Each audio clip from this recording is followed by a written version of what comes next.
할렐루야. 여러분 사랑하고 축복합니다.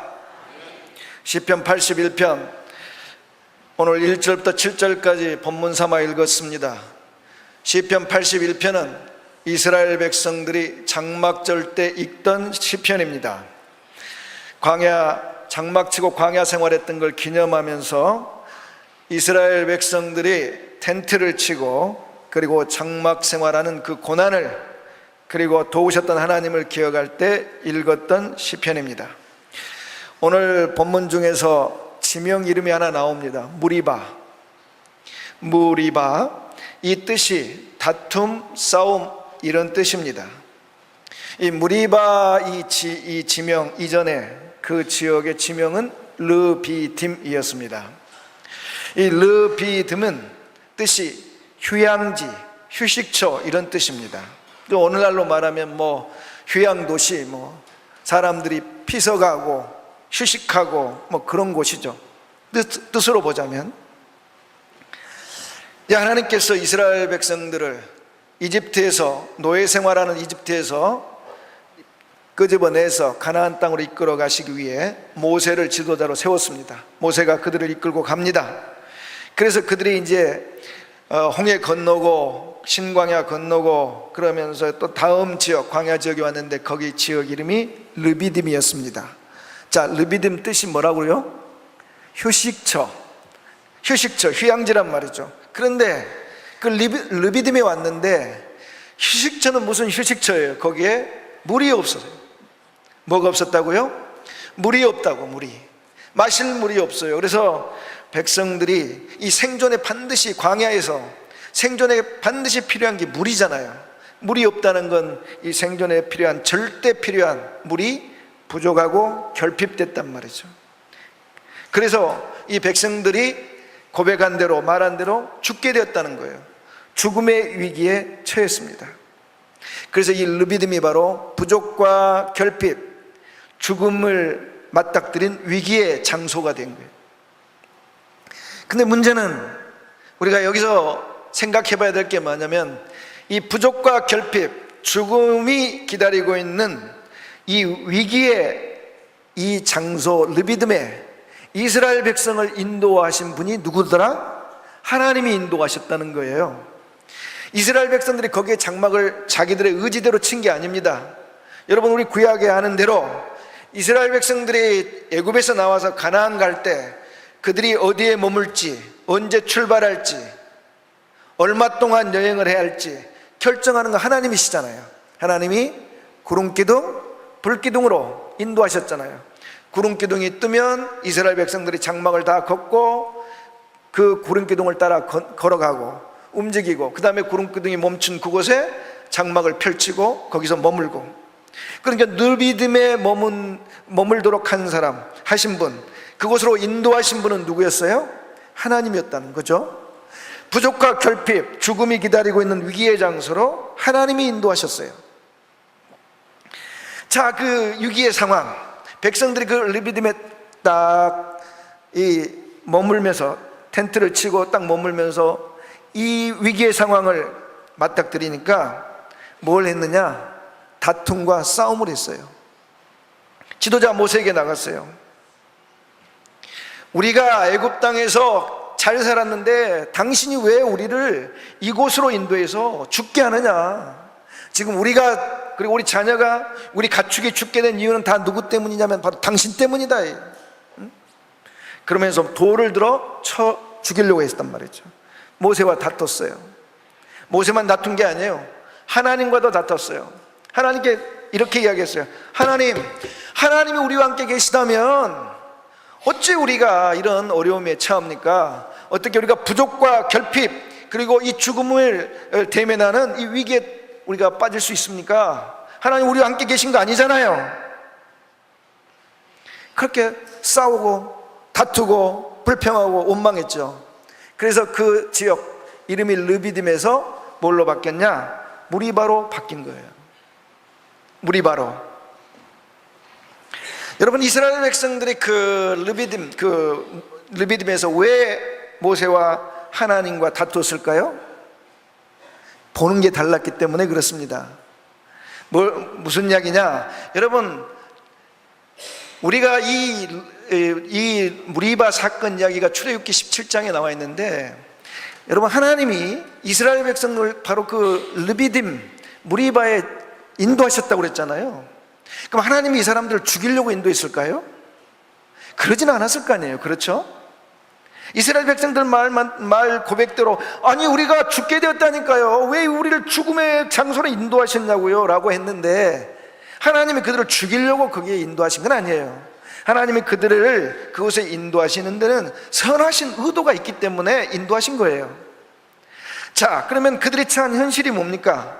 그들이 처한 현실은 결핍, 부족, 위기의 상황이래요.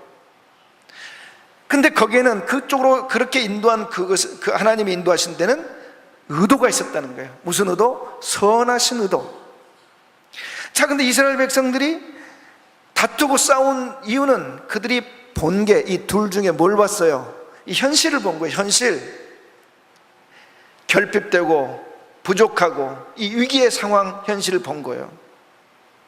이걸 바라보니까 뭐요? 다투고 싸우는 거예요. 여러분, 사람은 무엇을 보느냐, 누구를 보느냐, 누구와 함께 있느냐, 이게 너무 중요합니다. 사람은 보는 거에 의해서, 그 보는 대상에 의해서 인생이 바뀝니다. 마찬가지입니다. 여러분, 이 위기라는 게 두 단어의 합성어잖아요. 위험과 또 뭐겠어요? 기회. 이 위기란 말이 위험과 기회란 말이에요. 그래서 이 위기에서는 위험에 빠질 수도 있고 기회가 될 수가 있는 거예요. 죽음에 빠질 수도 있고 생명으로 다시 솟아날 수가 있는 거란 말이에요. 그러면 우리가 이 위기의 상황에서 죽음의 위기로, 위험으로 빠지느냐, 아니면 생명으로 솟아나느냐, 이걸 결정하는 것은 무엇을 바라보느냐예요. 하나님께서 무리바 물가에서 시험했다고 그랬는데, 하나님이 한번 무엇을 바라본지 하나님께서 한번 시험해 본 거예요. 사랑하는 성도 여러분, 그래서 우리가 인생에서 어떠한 위기 상황에서도 우리가 생명으로, 절망에서 소망으로, 그리고 실패에서 성공으로, 싸움에서 평화로 가려면 바라보는 것이 중요합니다. 제가 한번 이 무리바 이 말 가지고 언어의 유희를 해봤습니다. 이 무리바 이걸 자꾸 하다 보니까 우리나라 말로 세자로 하니까 무얼바 이렇게 되는 것 같아. 무얼바. 한번 따라 합시다. 무얼바. 두 자로 줄이니까 뭘 봐. 응? 하나님께서 이스라엘 백성들한테 르비딤 그 부족과 결핍과 죽음이 맞닥뜨리는 위기의 장소로 딱 인도해 놓으셨고, 이스라엘 백성들이 뭘 보는지 하나님이 한번 보신 거예요.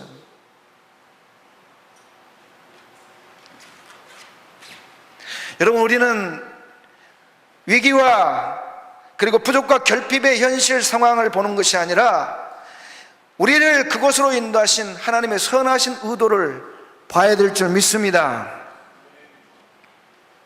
자, 그러면 하나님께서 이 백성들을, 이스라엘 백성들을 이 르비딤 부족과 결핍 위기의 장소로 인도하실 때 선하신 의도가 있다고 그랬는데, 그 선하신 의도가 뭘까? 따라합시다. 하나님의 선하신 의도는 이스라엘 백성에게 선물을 주시기 위함이다. 할렐루야. 그 죽음의 장소, 위기의 장소, 실패의 장소, 부족과 결핍의 장소로 하나님이 인도하신 이 목적이 바로 선물 주기 위함이라는 거예요. 무슨 선물이냐? 두 개입니다. 하나는 따라합니다. 살아계신 하나님을 찾고 만나는 선물이다. 두 번째 선물입니다. 따라합니다. 하나님의 기적을 경험하는 선물이다. 아멘. 하나님이 선하신 의도는 이 두 가지 선물을 주기 위함이에요. 자, 먼저 살아계신 하나님을 찾고 만나게 하시는 것, 이걸 이야기해 보겠습니다. 여러분, 살아계신 하나님이다 그럴 때 여러분은 어떤 의미로 받아들입니까? 살아계신 하나님을 찾고 만난다 할 때 이 살아계신 하나님, 여러분은 어떤 의미로 생각하십니까? 보통 우리는 하나님 존재하신다, 이렇게 이해합니다. 그러나 성경적인 이 의미를 보면 살아계신 하나님이란 의미는 하나님이 나와 함께 계시고 우리와 함께 계시고 우리 일을 주장하시고 관장하시고 이끄시고 역사하는 하나님이란 뜻입니다. 그러니까 살아계신 하나님을 찾고 만난다는 이야기는 저 위 하늘에 우리와 멀리 떨어진 그 곳에 하나님이 살아 존재하신다, 이걸 믿는 것이 아니라, 이걸 찾고 만나는 것이 아니라 하나님이 나와 함께 계시고 나의 모든 인생과 모든 일을 주관하시고 나의 모든 경험하는 일들 속에, 맞닥뜨리는 일들 속에 하나님이 역사하는 것을 우리가 만난다는 것입니다. 믿습니까? 그런데 이 하나님을 우리는 잊어버리고 산단 말이죠. 그런데 이 위기의 상황이 되면 사람들이 하나님을 찾고 만납니다. 자, 성경적인 예를 하나 들어보겠습니다. 여러분, 예수님께서 어느 날 제자들과 함께 갈릴리 호수를 건너갔습니다. 건너갈 때 배를 타고 갔습니다. 배를 타고 가는 시간은 저녁 시간이었습니다. 저녁에 예수님이 그 제자들과 배를 타고 이 갈릴리 호수, 갈릴리 바다라고 하죠, 그 바다처럼 넓은 호수를 건너가는데 중간쯤 왔는데 광풍이 몰아칩니다. 미친 바람이 몰아치는 거예요. 그러니까 이 잔잔하던 수면이 파도가 일어납니다. 그래서 배가 바람에 흔들리고 파도를 맞아 흔들리고 물이 뱃속으로 들어옵니다. 위험한 상황입니다. 그때 제자들이 뭘 합니까? 그들이 물을 퍼냅니다. 그리고 배의 중심을 잡으려고 노력을 합니다. 열심을 다해서 이 배가 중심을 잡고 건너가 보려고 노력을 하는데 바람이 잦아들거나 파도가 줄어드는 게 아니라 오히려 바람이 더 강해집니다. 파도는 더 높아집니다. 웬만하면 자기들끼리 해보겠는데 이제 어떤 상황이 됐냐? 죽음의 상황이 됐어요. 점점 그 상황이 심해지는 거예요. 이 위기가 죽게 된 상황이었단 말이죠.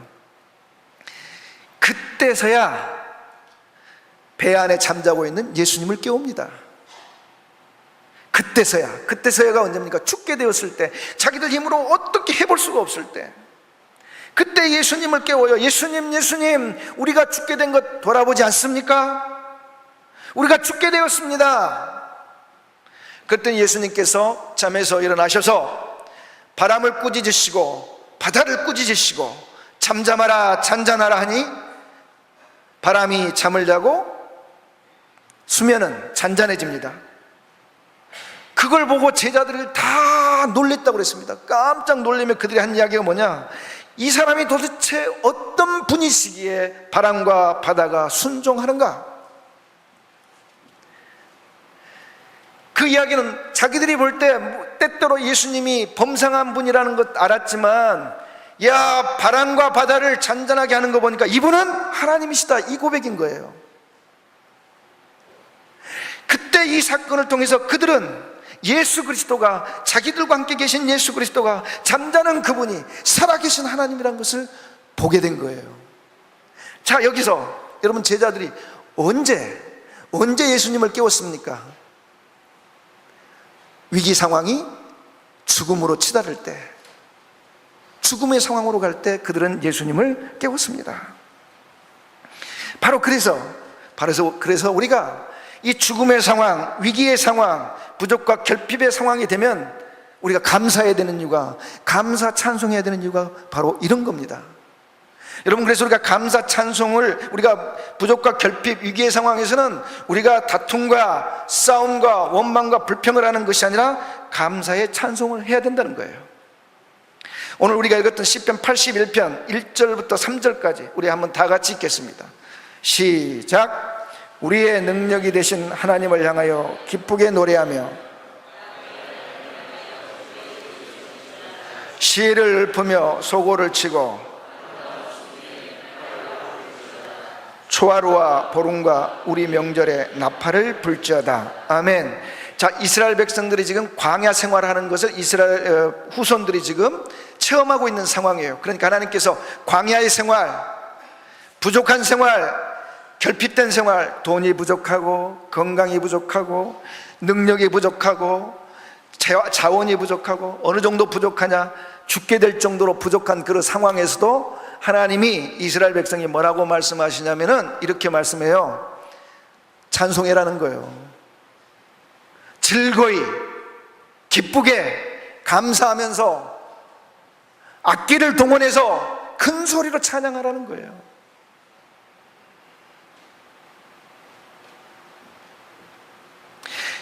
그렇습니다. 하나님께서 우리가 위기의 상황에 처할 때는 이 시간 우리가 주님을 찾으라는 이 하나님의 사인이구나, 그러면 주님이 우리를 만나주시는구나, 살아계신 주님을 우리가 만나는 이 시간이기 때문에 우리가 감사해야 되는구나, 찬송해야 되는구나 해서 감사의 찬송을 해야 되는데, 여러분, 감사 찬송이 저절로 나옵니까? 안 나옵니다. 저절로 나오는 것은 여러분 원망과 불평과 그리고 한숨뿐입니다. 우리나라 분들 자주 하는 이 부족과 결핍, 위기의 상황에서 잘 하는 말이 뭐죠? 시작. 아이고 죽겠네요.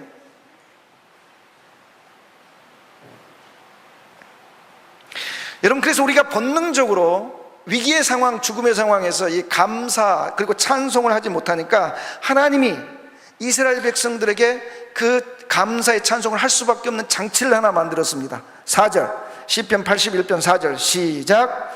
이는 이스라엘의 율례요 야곱의 하나님의 규례로다. 아멘. 그 장막, 그 광야의 장막 치는 상황, 부족과 결핍과 위기의 상황에서 감사의 찬송을 해야만 하는 것은 하나님이 정하신 뭐라는 거예요? 법이라는 거예요. 법. 이건 법이야, 법. 법은 의지를 발동해야 지킬 수 있는 거예요.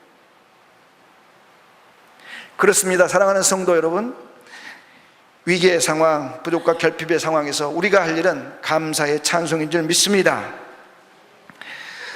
여러분 전 남아프리카 공화국 대통령 넬슨 만델라를 아시죠? 넬슨 만델라는 감옥 생활을 27년을 했습니다. 27년. 44살에 감옥에 들어가서 71살 64년에 들어가서 60년에 들어가서 90년에 나왔습니다. 근데 이분이 그 감옥이 뭐냐면, 이분이 그 갇혔던 감옥의 크기, 폭이 3걸음, 어른걸음 3걸음, 길이가 머리끝부터 발끝까지, 그리고 화장실, 찌그러진 양동이. 여러분, 거기서 27년을 살았어요. 그 벽에서는 물이 줄줄줄 흘렀답니다. 습한 곳. 27년 만에 이분이 출소를 했는데 기자들이 보니까, 출소하는 만델라를 보니까 너무 건강한 거예요. 너무너무 건강해. 그래서 물어본 거예요. 아니 5년만 그 감옥 생활을 해도 건강을 잃어버리는데 어떻게 27년을 감옥 생활을 했는데 이렇게 건강할 수 있습니까? 그랬더니 만델라가 이렇게 대답했답니다. 따라합니다. 나는 감옥에서 하나님께 늘 감사했습니다. 하늘을 보고 감사하고, 땅을 보고 감사하고, 물을 마시며 감사하고, 음식을 먹으며 감사하고, 강제 노동을 할 때도 감사하고, 늘 감사했기 때문에 제가 건강합니다. 여러분, 만델라 대통령이 처했던 그 감옥이라는 것이, 여러분, 모든 것이 부족하고 결핍합니다. 언제 나올지도 모릅니다. 여러분, 거기서 보는 하늘이 무슨 감사할 하늘입니까? 거기서 쳐다보는 땅이 무슨 감사할 땅입니까? 거기서 마시는 물, 거기서 먹는 음식이 뭐가 대단하다고 감사할 수 있겠습니까? 심지어 강제로 돌 캐는 노동을 하는데 그걸 어떻게 감사하냐고요? 그런데 왜 감사를 했겠어요? 그 강제 노동하는 그 속에 하나님이 인도하심을 믿고, 그렇게 하는데도 하나님의 선하신 의도가 있음을 믿고 감사하는 겁니다. 살아계신 하나님이 자기의 감옥 생활과 멀리 떨어진 곳에 계신 것이 아니라 함께 계시며, 자기의 생활 하나 하는 것, 부딪히는 모든 문제 하나하나에 하나님 당신이 직접 역사한다는 것을 믿고 감사한 줄 믿습니다. 사랑하는 성도 여러분, 여러분의 인생은 얼마나 지금 어려운 시기를 지내고 있습니까? 많이 부족하죠? 많이 결핍되어 있죠? 어쩌면 내일이면 망할 수 있는 그런 공경에 처해 있을 수도 있습니다. 죽고 싶을 만큼 어려운 상황이 있을 수도 있습니다. 근데 여러분, 거기에 우리가 주목해야 될 게 뭡니까? 그런 상황으로 나를 인도하신 분이 누구더라? 하나님이시더라.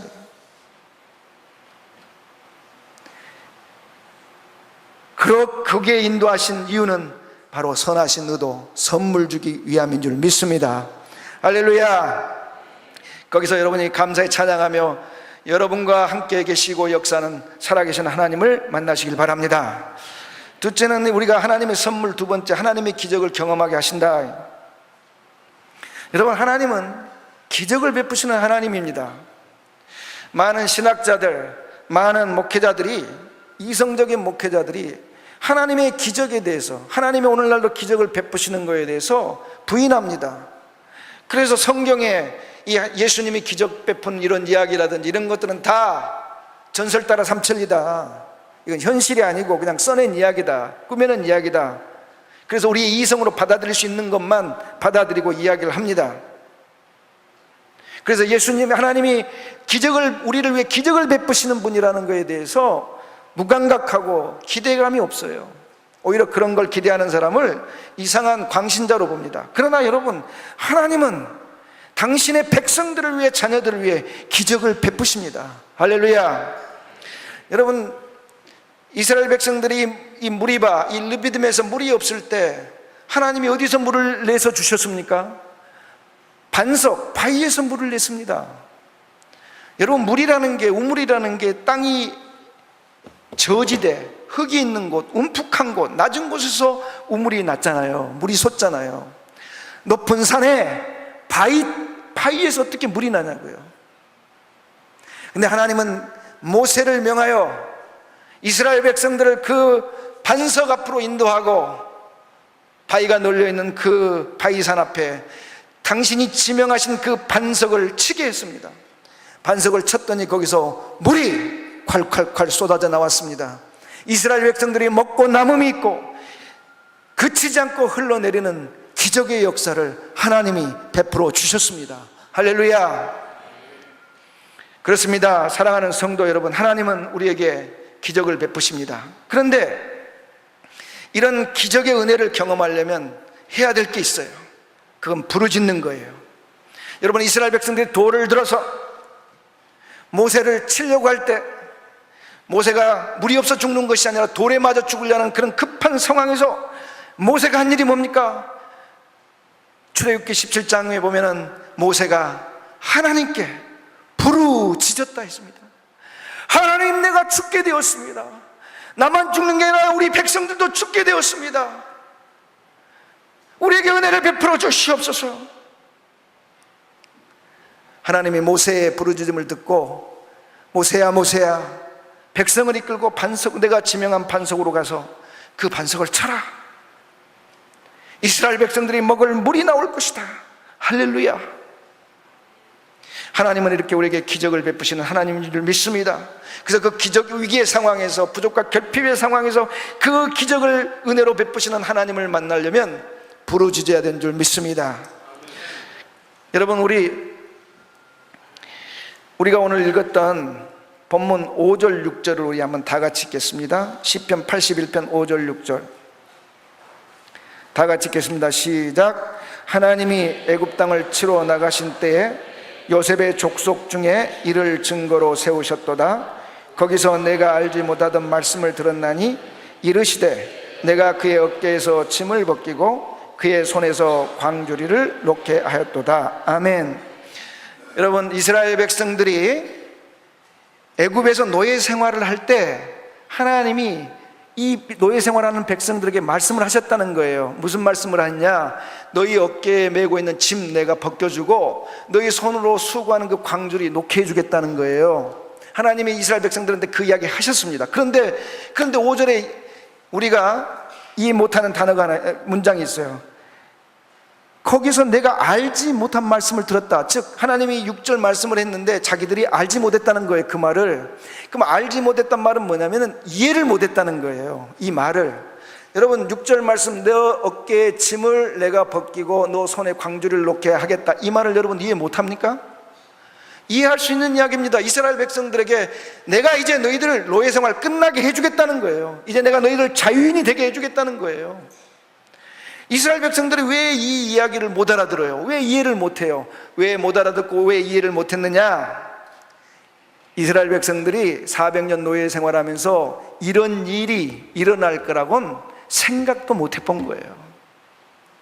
이런 일이 자신들에게 일어날 거라고는 상상도 못했다는 거예요. 이건 현실적으로 불가능한 이야기라는 겁니다.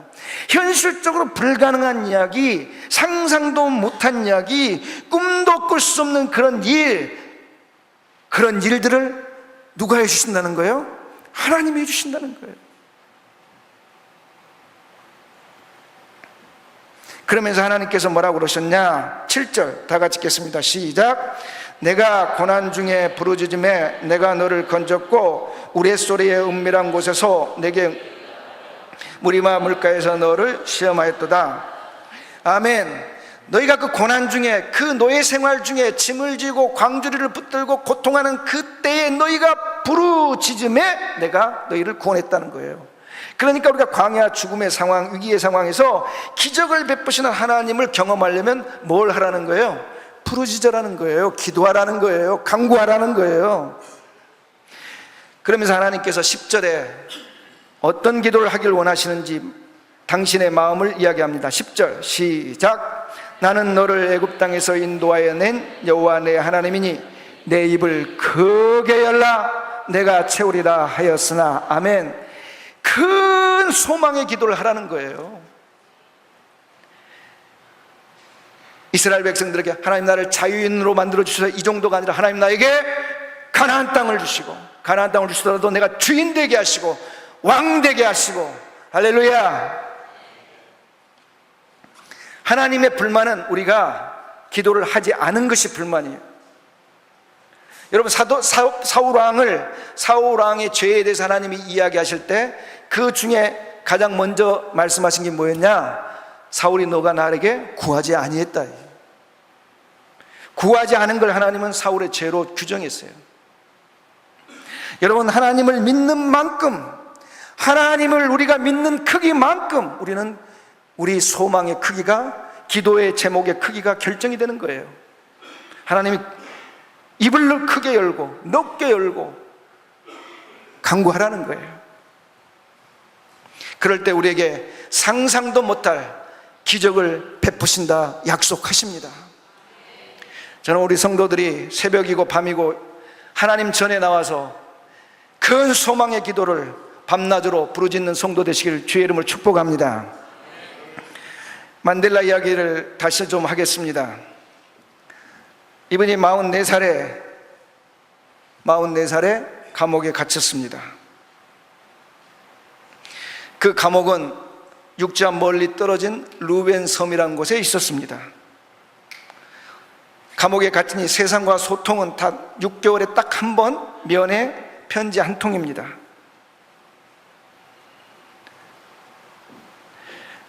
그가 감옥에 갇히자 그의 정부는 그의 가족들을 흑인들만 거주하는 개토로 옮겼습니다.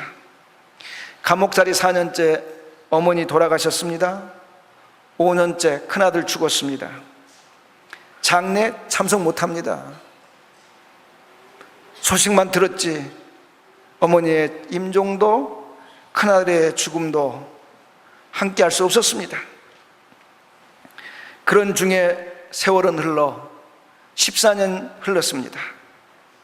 14년째 되는 어느 날 딸이 찾아왔습니다. 큰딸. 결혼해서 갓 태어난 아기를 안고 왔습니다. 아버지, 이름 지어주세요. 이름 지어주세요. 지저분한 우옷 그 주머니에서 작은 종이 쪽지 하나를 꺼내줍니다. 딸에게 건넵니다. 딸이 그 종이 쪽지 펼쳐서 봅니다. 한 글자가 써 있었습니다. 아즈위, 아즈위, 희망, hope, 소망이란 이야기죠. 딸이 그 쪽지를 보고 눈물을 흘립니다. 그 소망이라는 아즈위 단어에 눈물이 떨어져 글자가 번집니다.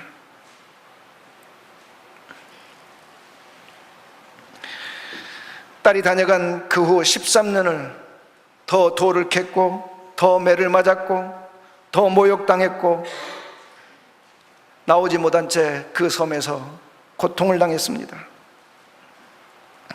44세부터 71세에 이르기까지 27년 동안 그 고통을 당했습니다. 그가 석방되자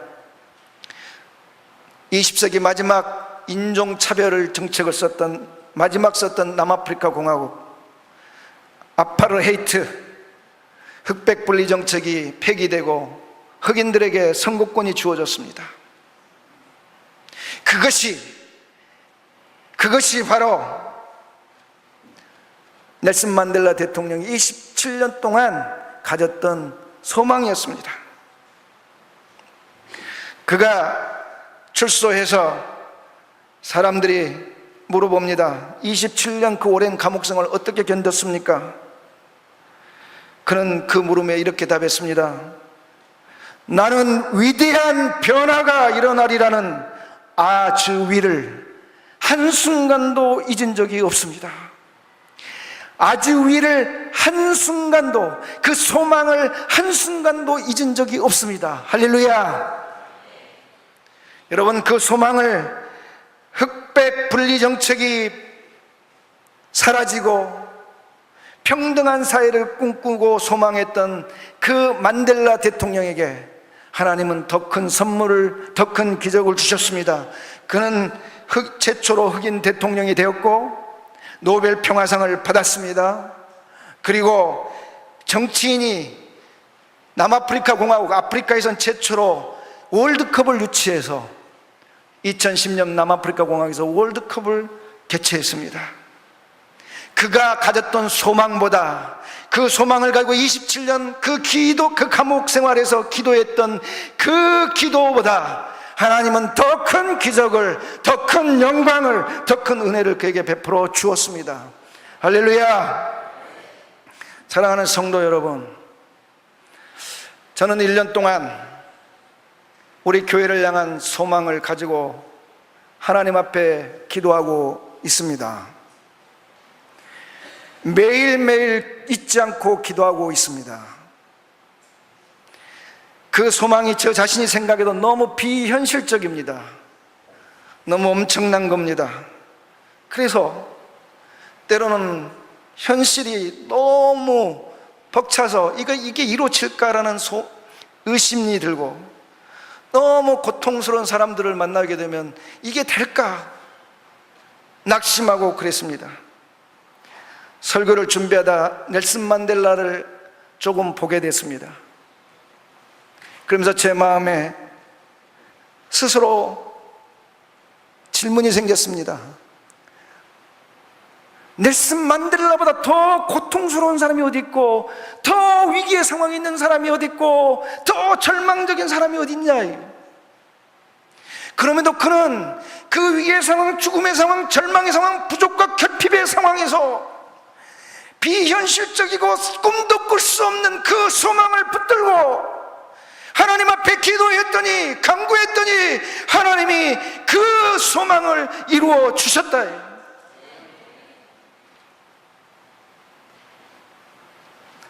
저는 교회에 대해서도 꿈을 꿉니다. 저 자신 인생에 대해서도 하나님 앞에 갈 때까지의 꿈을 꾸고 있습니다. 그러나 그 내용들은 다 비현실적입니다. 하나님의 기적을 베푸셔야만 이룰 수 있는 일들입니다. 그러나 오늘 본문에서 하나님께서 말씀을 하십니다. 너희가 고난 중에 부르짖음에 내가 너를 건졌다 하셨습니다. 기적을 베풀었다 하셨습니다. 기적의 은혜를 베풀었다 하셨습니다. 사랑하는 성도 여러분, 위기의 상황에서 죽음의 위험에 빠질 건지 생명과 승리의 창가를 부를 건지, 그건 우리의 선택에 달려 있습니다. 이스라엘 백성들은 그 르비딤 부족과 결핍과 위기의 상황에서 싸웠습니다. 모세, 너 때문이야. 그러나 하나님은 그들에게 감사의 찬양과 그리고 부르짖기를 요청하셨습니다. 여러분은 어느 것을 선택하시겠습니까? 하나님이 여러분에게 물어보십니다.